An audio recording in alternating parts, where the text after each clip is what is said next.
ہم آپ کو اتنا سا ضرور بتاتے چلیں کہ ہمارے ساتھ مولانا صفات علی محمد زبیر موجود ہے. پہلے ان سے پیار سے، محبت سے، عقیدت سے السلام علیکم ورحمۃ اللہ وبرکاتہ. مولانا صاحب وعلیکم السلام ورحمۃ اللہ وبرکاتہ. عبداللہ بھائی، اللہ آپ کو سلامت رکھے اور ہمارے سامعین کو بھی سلامت رکھے اور ہم آمین سب کے ساتھ میں خیر کا معاملہ فرمائے. آمین اللہم آمین. مولانا صاحب آپ بھی خوش رہا کریں، آپ مسکراتے ہوئے ماشاء اللہ ماشاء اللہ ماشاء اللہ بہت اچھے لگتے ہیں. اللہ تعالی ہم سب کو خوش رکھے. آمین آمین. آج مولانا صاحب تمہیدی گفتگو کرنے والے ہیں، جی تو مولانا صاحب کیا کہیں گے اس بارے میں؟ جی عبداللہ بھائی، بہت سے لوگ اس دنیا میں اپنی خواہشوں اور چاہتوں کے لیے پلاننگ کرتے ہیں، پروجیکٹ تیار کرتے ہیں. پروجیکٹ چاہے تجارتی ہو یا غیر تجارتی ہو، اس کی کامیابی انسان کی ہمت اور حوصلہ پر ڈپینڈ کرتی ہے. کتنے صحیح لوگوں نے معمولی پروجیکٹ سے کام شروع کیا اور کہاں سے کہاں تک پہنچ گئے، اور صحیح کتنے لوگوں نے اعلیٰ سے اعلیٰ پیمانے پر پروجیکٹ شروع کیا اور کچھ ہی دنوں میں ناکام ہو گئے. تو پروجیکٹ کبھی انفرادی ہوتا ہے، جیسے گھر بنانا، ملازمت حاصل کرنا، شادی کرنا یا تعلیم حاصل کرنا وغیرہ، اور کبھی اجتماعی نوعیت کا ہوتا ہے. لیکن زیادہ تر لوگوں کے یہ جو پروجیکٹ ہوتے ہیں فائنینشل ہوتے ہیں یا ذاتی نوعیت کے ہوتے ہیں، جن کا مقصد دنیا حاصل کرنا ہوتا ہے. البتہ ایک مسلمان کو چاہیے کہ وہ اپنی آخرت کے لیے پروجیکٹ بنائے. ہر مسلمان کو چاہیے کہ وہ اپنی اخروی نجات کے لیے پروجیکٹ بنائے، اور یہی وہ پروجیکٹ ہے جس کے بارے میں آج ہم بات کرنا چاہتے ہیں. اس پروجیکٹ کا آئیڈیا یہ ہے کہ یہ ایک ایمانی اور نجی پروجیکٹ ہے جس کے ذریعہ ایک بندہ مومن مختلف طرح کی عبادتوں اور وظائف کی مدد سے اپنے نفس کی تربیت کر سکتا ہے اور آخرت کی طرف گامزن رکھ سکتا ہے اپنے آپ کو. صحیح اس پروجیکٹ کا لانگ ٹرم ٹارگٹ یہ ہے کہ اللہ رب العالمین کے لیے بندگی کو خالص کر لیا جائے، کیونکہ ہم بندے ہیں اور ہماری زندگی کا مقصد اپنے رب کی بندگی ہے. وما خلقت الجن والانس الا لیعبدون. میں نے جنات اور انسان کو محض اس لیے پیدا کیا کہ وہ میری بندگی کریں. جبکہ اس پروجیکٹ کا شارٹ ٹرم ٹارگٹ 3 ہوگا. پہلے نمبر پر اللہ کی رضامندی حاصل کرنا، دوسرے نمبر پر موت تک دین پر استقامت اور ثابت قدمی، اور تیسرے نمبر پر ہر حالت میں اللہ کا ڈر اور اس کی نگرانی کا احساس دل میں بیدار رہے. محترم بھائیوں اور بہنوں، یہ پروجیکٹ بڑی اہمیت کا حامل ہے. مومن کا یہ جو پروجیکٹ ہے بڑی اہمیت کا حامل ہے. اس کی سب سے پہلی اہمیت یہ ہے کہ یہ اللہ کی اجازت سے آخرت میں جنت میں داخلے اور جہنم سے نجات کا سبب بنے گا، بشرطے کہ ہم اس کو اپنے پریکٹیکل لائف میں جگہ دیں. دوسرے نمبر پر اللہ کے اوامر کی تابعداری اور رسول پاک صلی اللہ علیہ وسلم کی اتباع نصیب ہوگی، اور تیسرے نمبر پر نفس، خواہشات اور شیطان پر غلبہ بھی مل جائے گا. کسی کے ذہن میں یہ سوال پیدا ہو سکتا ہے کہ آخر اس پروجیکٹ کی ضرورت کیا ہے ایک مومن کو؟ تو یہ پروجیکٹ جس کی بات ہم کر رہے ہیں، اسے تیار کرنے کی ضرورت اس لیے پیش آئی کہ آج ایک انسان کے سامنے نت نئے فتنے جنم لے رہے ہیں، اور وہ ان فتنوں کا آسانی کے ساتھ شکار ہو جاتا ہے. دوسرے نمبر پر ایمان میں کمزوری کے مظاہر بھی عام ہو رہے ہیں. ہم دیکھتے ہیں کہ لوگ دنیا میں مگن ہیں، ان میں شرک اور بدعت کا غلبہ ہے، نمازوں سے لاپرواہی برتتے ہیں، شریعت کا پاس و لحاظ نہیں رکھتے. اس لیے اس پروجیکٹ کی ضرورت ہے. تیسرے نمبر پر زیادہ سے زیادہ تعداد میں ہم دیکھ رہے ہیں کہ اچانک موت کے واقعات ہمارے سامنے میں آتے ہیں. صحیح کیا پتہ کہ توبہ کرنے کا موقع بھی ہمیں نہ ملے اور ہمارے پاس اپنے رب کی طرف سے بلاوا آ جائے. اور چوتھے نمبر پر سماج کی دینی تربیت اور معاشرے میں دینی رجحان کے فروغ کے لیے اجتماعی پلاننگ اور منصوبہ بندی کی بھی کمی پائی جاتی ہے. اس لیے ضرورت ہے کہ ہر مسلمان کے پاس اپنا اخروی پروجیکٹ ہو. اس پروجیکٹ کو کامیاب کرنے کے لیے ہمیں کیا کرنا ہوگا؟ کیا وسائل درکار ہیں؟ یعنی اگر ہم اس پروجیکٹ کو کامیاب بنانا چاہتے ہیں اور اس کا فائدہ اپنی زندگی میں دیکھنے کے خواہش مند ہیں تو اس کے لیے ہمیں کیا کرنا ہوگا؟ بس 4 کاموں کو اپنی زندگی میں جگہ دیں، اپنے پریکٹیکل لائف میں جگہ دیں، انشاءاللہ یہ پروجیکٹ کامیاب رہے گا. سب سے پہلے نمبر پر اطاعت کے کاموں کی پابندی کریں. اللہ اور اس کے رسول نے جن کاموں کا حکم دیا ہے ان کو اپنی زندگی میں برت کے رکھیں اور نیکیوں کے کام کریں. خاص طور پر 5 وقت کی نمازوں کی وقت پر پابندی کریں. دوسرے نمبر پر گناہوں کو چھوڑ دیں، کیونکہ گناہوں سے دل سیاہ ہو جاتے ہیں. گناہ روزی سے محرومی کا سبب بنتا ہے. گناہ کے سبب ہماری دعائیں بھی قبول نہیں ہوتی. جب بھی میں کہتا ہوں اے اللہ میرا حال دیکھ، حکم ہوتا ہے کہ اپنا نام اعمال دیکھ. سبحان اللہ، سبحان اللہ. تیسرے نمبر پر روزانہ قرآن کریم کی تلاوت کریں. چند آیات ہی صحیح لیکن روزانہ قرآن کریم کی تلاوت کو اپنا معمول بنا لیں. اگر قرآن کی تلاوت اس کے مفہوم کو سمجھتے ہوئے کریں تو بہت اچھا. قرآن میں ہدایت ہے، قرآن میں دلوں کی بیماریوں کا علاج ہے. قرآن ایک انقلابی کتاب ہے. قرآن سے تعلق پیدا کریں گے تو زندگی میں انقلاب آ جائے گا. اور چوتھے نمبر پر لگاتار نوافل کا اہتمام کریں. فرائض اور واجبات کی ادائیگی کے ساتھ ساتھ نوافل کا اہتمام بندے سے اللہ کی محبت کی دلیل ہوتی ہے. عطار ہو، رومی ہو، رازی ہو، غزالی ہو، کچھ ہاتھ نہیں آتا بے آہ سحرگاہی. واہ واہ واہ واہ، سبحان اللہ. اب سوال یہ ہے کہ اس پروجیکٹ کی مدت کتنی ہے؟ تو ابھی ہم عرض کر چکے ہیں کہ یہ لانگ ٹرم پروجیکٹ ہے جس پر عمل کی شروعات جوانی کے شروع ہونے سے ہوتی ہے اور اس وقت تک رہتی ہے. یعنی اس وقت تک اس پر عمل ضروری ہے جب تک جسم سے روح نہ نکل جائے، تب تک اس پروجیکٹ پر عمل کرنا ایک مومن کے لیے ضروری ہے. صحیح. اس پروجیکٹ میں ٹارگیٹ کن لوگوں کو بنایا جائے گا؟ تو پروجیکٹ کے ٹارگیٹ جو ہوں گے ہر مسلمان عاقل اور بالغ ہوگا. یعنی اس پروجیکٹ کا خطاب ہر مسلمان مرد اور عورت سے ہے جو عقل مند ہیں، جو بالغ ہیں. اس پروجیکٹ کی ضروریات کیا ہیں؟ پروجیکٹ کی ضروریات 3 ہیں. پہلے نمبر پر سچی عزیمت اور خالص نیت.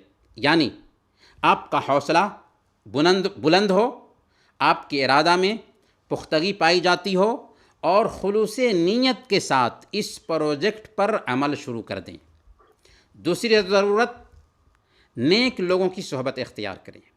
یعنی آپ نیک لوگوں کی سنگت میں رہیں، کیونکہ صحبت صالح ترا صالح کند. نیک لوگوں کی صحبت اختیار کریں گے تو آپ بھی نیک بنیں گے. اور نیک ساتھی عطر فروش کے جیسے ہے جو یا تو آپ کو خوشبو دے دے گا یا آپ اس سے خرید لیں گے یا اس کی خوشبو آپ کو کم سے کم پہنچتی رہے گی. اس کی تیسری ضرورت یہ ہے کہ ایک مسلمان کے پاس اتنا علم ہونا چاہیے، اتنی جانکاری ہونی چاہیے جتنی جانکاری سے شریعت پر وہ عمل آسانی کے ساتھ کر سکتا ہو. اس پروجیکٹ پر عمل کرنے کے لیے دین کی بنیادی جانکاری ضروری ہے اور اس حد تک کہ ایک بندہ اس پر عمل کر سکے، اور اس حد تک دین سیکھنا ضروری بھی ہے. اللہ کے نبی صلی اللہ علیہ وسلم فرماتے ہیں، سنن ابن ماجہ کی روایت ہے، طلب العلم فریضۃ علی کل مسلم، کہ علم سیکھنا ہر مسلمان پر فرض ہے. اب سوال یہ ہے کہ یہ جو پروجیکٹ ہم پیش کر رہے ہیں، پروجیکٹ کی کامیابی کے عوامل اور اس کے امتیازات کیا ہیں؟ اس پروجیکٹ کی کامیابی 4 اسباب پر ڈپینڈ کرتی ہے۔ پہلا سبب دعا ہو، یعنی ہم دعا کرتے رہیں کہ اے اللہ ہمارے اس پروجیکٹ میں ہمیں کامیابی عطا فرما۔ توفیق اللہ کے ہاتھ میں ہے، اس لیے اسی سے توفیق کا سوال کریں۔ خاص طور پر رات کے آخری حصے میں اللہ رب العالمین سے دعا کریں، کیونکہ اس سے مانگنے والا کبھی ناکام یا نامراد نہیں ہوتا۔ جو بھی اللہ تعالیٰ سے دین پر ثبات قدمی کا سوال کرتا ہے، اطاعت اور بندگی پر مدد مانگتا ہے، اللہ رب العالمین اس کی مدد ضرور فرماتا ہے۔ دوسرا سبب صبر کریں، یعنی صبر و تحمل سے کام لیں، اطاعت کے انجام دہی میں صبر کریں، اور گناہوں کے ترک کرنے پر بھی صبر کریں، تقدیر پر بھی صبر کریں۔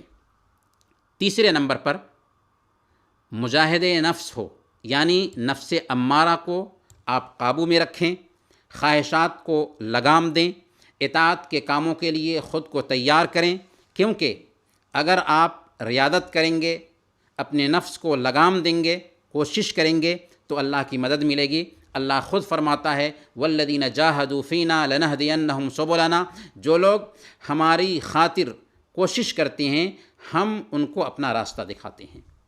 اور چوتھا سبب یہ ہے کہ عبادتوں کا اہتمام تنہائی میں، خلوت میں بھی کرنے کی کوشش کریں، کیونکہ سب کے سامنے عبادت کی انجام دہی آسان ہوتی ہے، لیکن خلوت میں جو عبادت ہوتی ہے اس کا مقام بہت زیادہ ہوتا ہے۔ اللہ کے نبی صلی اللہ علیہ وسلم ارشاد فرماتے ہیں من استطاع منکم ان یکون لہ خبء من عمل صالح فلیفعل، کہ تم میں سے جو کوئی استطاعت رکھتا ہو، طاقت رکھتا ہو کہ وہ چھپ کر نیک عمل کرے تو اسے کرنا چاہیے۔ خلوت میں یا تنہائی میں اللہ کے ڈر سے آنسوؤں کا جاری ہونا، چھپا کر صدقہ اور خیرات کرنا، تنہائی میں اٹھ کر نمازیں پڑھنا، تلاوت کرنا، ذکر اور دعا کا اہتمام کرنا اور روزے رکھنا، یہ سب خلوت کی عبادتیں ہیں۔ اب سوال یہ ہے کہ ہم مومن کے لیے یہ جو اخروی پروجیکٹ پیش کر رہے ہیں، پروجیکٹ کی کامیابی میں حائل رکاوٹیں کیا ہیں؟ کیا کیا رکاوٹیں آتی ہیں اس پروجیکٹ کی کامیابی میں؟ تو پہلی رکاوٹ غفلت اور لاپرواہی ہے۔ غفلت نہیں آنی چاہیے۔ اگر غفلت آئے گی تو اس پروجیکٹ پہ عمل کرنا آسان نہیں رہے گا۔ غفلت تب آتی ہے جب ایک انسان اپنے مقصد زندگی سے غافل ہوتا ہے، جب دین کی عظمت اسے معلوم نہیں ہوتی ہے، جب اللہ کی ذات سے وہ ناواقف ہوتا ہے۔ اور دوسری رکاوٹ ٹال مٹول ہے۔ ایک مومن اپنا کام کل پر نہیں ڈالتا، کل نہ کر، کل کا کوئی بھروسہ نہیں۔ وہ اپنا کام وقت پر کرتا ہے، وہ ٹال مٹول نہیں کرتا، کیونکہ اسے پتہ نہیں کہ موت کب آ جائے اور عمل کرنے کی فرصت جاتی رہے۔ پھر کاہے کو پچھتاوا جب چڑیا چگ گئی کھیت۔ تیسری رکاوٹ اس پروجیکٹ کو عملی جامہ پہنانے میں دشمنوں کے سامنے کمزوری کا اظہار ہے۔ ہمارے دشمن کون ہیں؟ جو اصل دشمن ہیں، مومن کے 4 دشمن ہوتے ہیں، اس کا نفس، شہوت، شیطان اور دنیا۔ نفس کی چاہت کے سامنے ڈٹ جانا ہوگا، شہوت کو لگام دینا ہوگا، شیطان کو ذلیل اور رسوا کرنا ہوگا، اور دنیا کی فریب کاریوں سے دامن بچانا ہوگا۔ تب جا کر ہم اس پروجیکٹ کو شرمندہ تعبیر کر سکتے ہیں۔ ہم اخیر میں اللہ سے دعا کرتے ہیں کہ اللہ تعالیٰ آخرت کے اس پروجیکٹ میں ہمیں کامیابی عطا فرمائے۔ آمین یا رب العالمین۔ اللہم آمین، اللہم آمین۔ بہت خوب مولانا صاحب، ماشاء اللہ بہت تفصیل سے آخروی پروجیکٹ کے بارے میں آپ نے بتایا، اور اس میں بہت ساری باتیں سننے اور سمجھنے کی باتیں تھیں۔ خاص طور پہ کیا پروجیکٹ لے کر آپ جا رہے ہیں، اس کے اندر ایک معمولی سے سوالات بھی جنم لیتے ہیں۔ مگر مولانا صاحب ایک چھوٹا سا وقفہ لیں گے، وقفے کے بعد جب ہم لوگ آئیں گے تو کچھ کالرز بھی لیں گے اور آپ سے بات بھی ہوگی۔ اس کے علاوہ سامعین کرام آپ کو یہ بتاتے چلیں کہ مولانا صاحب سے بات کرنے کے لیے آپ ہمارا نمبر جو ہے 22457588 ڈائل کریں۔ اس وقت 22457588 کیونکہ یہ کال اوپن کر دی گئی ہے تو آپ اس پہ فون کر کے ہم سے رابطہ کر سکتے ہیں 22457588. ایک وقفے کے بعد دوبارہ واپس آتے ہیں. جیسا ایک دفعہ پھر آپ کا استقبال ہے. مولانا صفات عالم محمد زبیر ہمارے ساتھ موجود ہیں اور مولانا صاحب سے بھی کچھ بہت اہم سوالات کرنے بھی باقی ہیں، مگر اس سے پہلے کال لیں گے. ہلو، السلام علیکم ورحمۃ اللہ وبرکاتہ. وعلیکم السلام ورحمۃ اللہ وبرکاتہ. جی فاروق بھائی، نام بتائیے گا اپنا پورا. کیوں بتاؤں؟ مولانا صاحب پوچھ رہے ہیں. کیا پوچھیں گے مولانا صاحب؟ جب آپ نے بتا دیا تو پھر مولانا صاحب. چلے مولانا صاحب کیا پوچھیں گے آپ مولانا صاحب سے؟ مولانا صاحب سے 2 سوال پوچھنے ہیں. جی جی جی. ایک سوال تو یہ ہے کہ یعنی کن چیزوں سے، کون سی چیزوں سے وضو ٹوٹ جاتا ہے؟ ہاں ہاں، کیا بات ہے، واہ واہ. یعنی کہ ایک ہوتا ہے نا کہ انسان نے وضو کیا، سمجھ گئے. ہاں آگے چلے. میں مثال تو دینا چاہتا ہوں بس کہ گالی نکل گئی منہ سے یا کسی یعنی غیر محرم کو دیکھ لیا. اس کے علاوہ باقی اور بھی بتا دیں. اور دوسرا سوال میرا جو ہے نا وہ ہے یعنی ہم نے پاکستان بھیجنا ہے تو مولانا صاحب سے درخواست ہے کہ جب اس کا جواب دیں تو یہ کہیں کہ یہ محمد رفیق کی طرف سے سوال ہے. صحیح ہو گیا. وہ یہ ہے کہ جب کوئی مر جاتا ہے تو ہمارے ہاں آپ کو پتا ہے کہ کل کا 10 کا 40 کا ختم دوڑتے ہیں. صحیح. اس کی اسلام میں کیا حیثیت ہے یہ ذرا بتا دیں کیونکہ وہ پاکستان بتانا چاہتے ہیں، کئی لوگ نہیں مانتے. صحیح. تو ذرا وضاحت سے بتا دیں گے تو مہربانی ہوگی. بہت اچھے، صاحب اچھا سوال کا جواب دیتے ہیں. ٹھیک ہے، بہت شکریہ بہت شکریہ. مولانا صاحب آپ نے دونوں سوال سمجھ لیے. ایک سوال اور ہے، محفوظ علی ہم سے پوچھ رہے ہیں مولانا صاحب. جی جی. محفوظ علی ہم سے پوچھ رہے ہیں، وہ جو شادی کے بعد آتے ہیں نا لوگ 2 رکعت نماز پڑھتے ہیں گھر پہ آ کے نکاح کے بعد، تو اس کا طریقہ کیا ہوتا ہے اور کیا وہ پڑھنی چاہیے، کیسے پڑھنی چاہیے، اس کے بارے میں بتائیے گا. محفوظ علی صاحب پوچھ رہے ہیں. محفوظ علی صاحب پوچھ رہے ہیں، وہ فیس بک کے اوپر. جی جی ٹھیک ہے. سب سے پہلے فاروق بھائی نے 2 سوال پوچھا ہے. ان کا سب سے پہلا سوال ہے کن چیزوں سے وضو ٹوٹ جاتا ہے. وضو ٹوٹ جاتا ہے. جی جی ہاں صحیح ہو گیا. کن چیزوں سے وضو ٹوٹ جاتا ہے، یعنی غیر محرم کو دیکھ لیں تو کیا وضو ٹوٹ جائے گا، گالی دیں تو کیا وضو ٹوٹ جائے گا. دیکھیں وضو کن چیزوں سے ٹوٹ جاتا ہے، اس کے حوالے سے چند چیز ہیں جن کو دھیان میں رکھنا ہے. سب سے پہلے نمبر پر پیشاب اور پیخانے کے راستے سے اگر کوئی چیز نکلتی ہے تو اس سے وضو ٹوٹ جائے گا.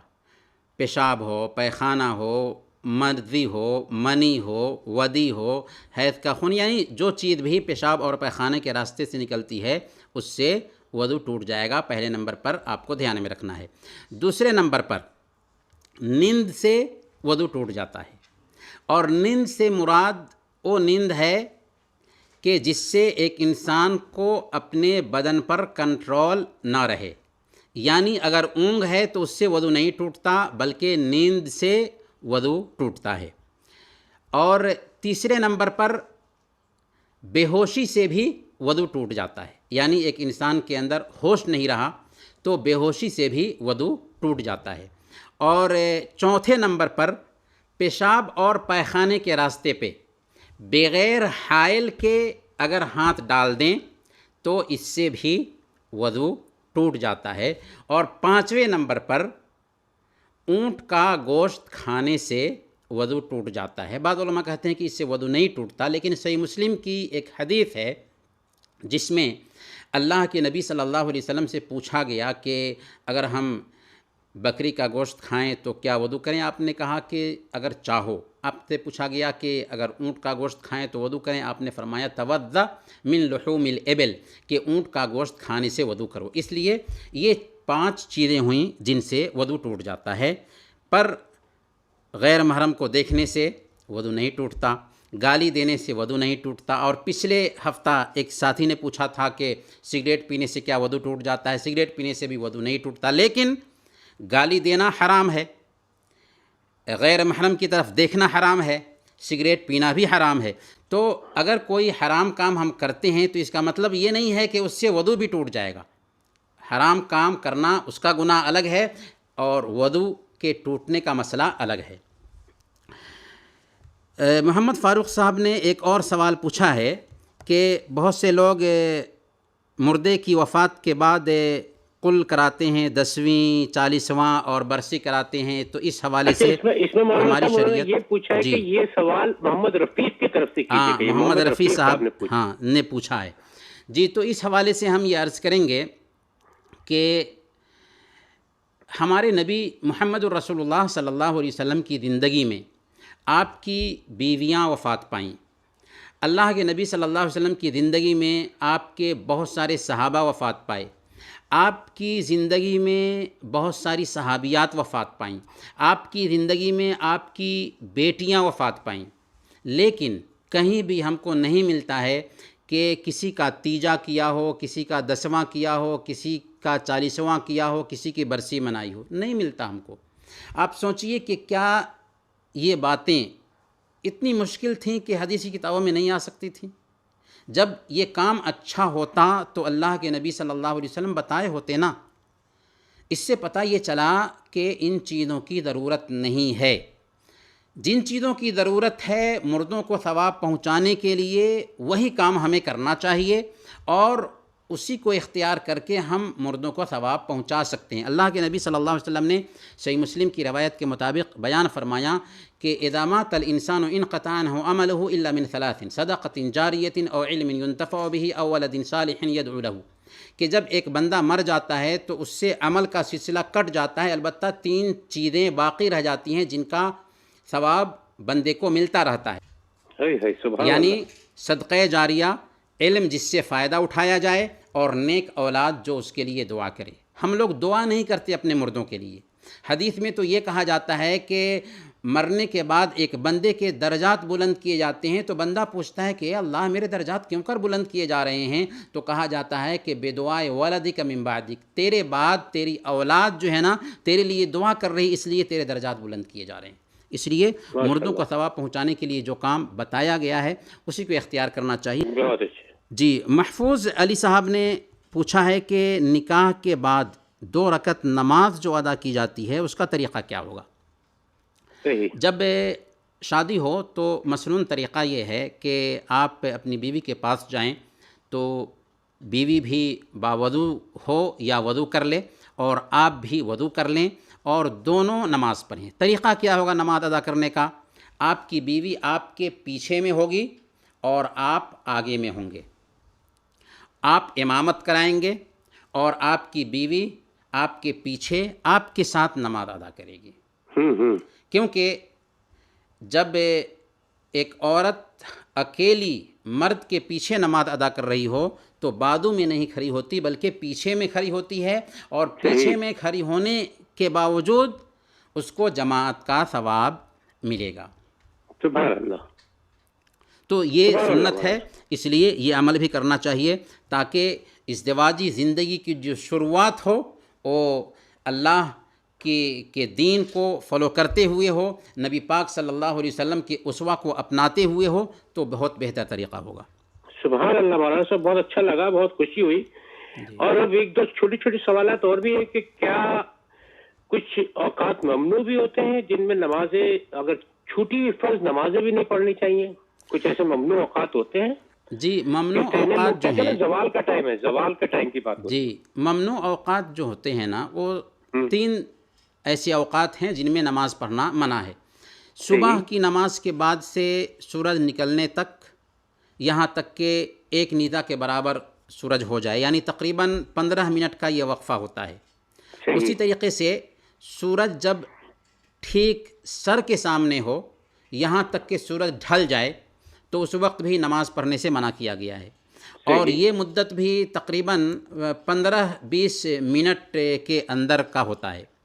اور تیسرے نمبر پر عصر کے بعد سے سورج ڈوبنے تک, یہ 3 ایسے اوقات ہیں جن میں نماز پڑھنے سے منع کیا گیا ہے. کوئی دوسری نماز؟ ہاں, نفلی نمازیں.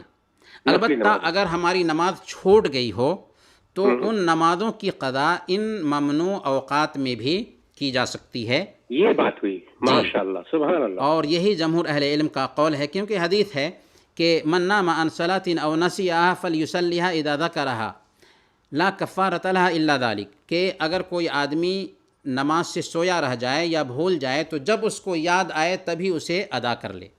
البتہ کچھ اہل علم یہ کہتے ہیں کہ جو تنگ اوقات ہیں, یعنی 5 اوقات ایسے بنتے ہیں جن میں نماز پڑھنا منع ہے, لیکن ان میں سے 3 اوقات بالکل تنگ ہیں, جیسے